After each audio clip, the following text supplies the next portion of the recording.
درگاہ حضرت سید سعداللہ حسینی رحمۃ اللہ علیہ کا سالانہ عرس شریف کا انعقاد رزاقپورہ دھوبن کی مسجد کے سامنے تکیہ سعداللہ حسینی درگاہ قبرستان واقع دارالسلام میں عمل میں آیا۔ عرس کے موقع پر سید عباس اللہ حسینی نے چادر گل پیش کی اور مرحومین کے لیے دعائے مغفرت بھی کی۔ بعد ازاں طعام کا اہتمام بھی کیا گیا تھا۔ عبدالقادر جیلانی خطیب مسجد دھوبن، سید فرید اللہ حسینی، سید دستگیر اللہ حسینی کے علاوہ دیگر بھی اس موقع پر موجود تھے۔ السلام علیکم۔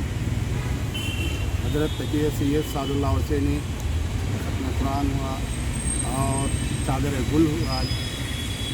5 محرم کو ہر سال 5 محرم کو کیا جاتا ہے، ہر سال سال انشاءاللہ انداوی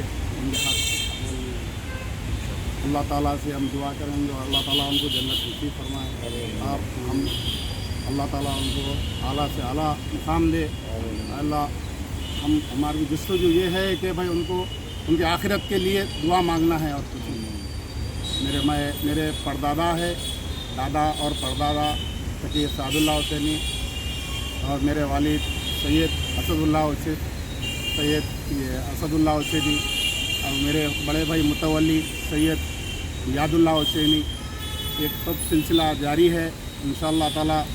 اب اس کے بعد سید فرید اللہ حسینی، سید دستگیر اللہ حسینی، میرا نام سید عباس اللہ حسینی۔ انشاءاللہ میرے بچے ہیں اور لوگ میرے ساتھی انشاءاللہ چادر گل ہوا۔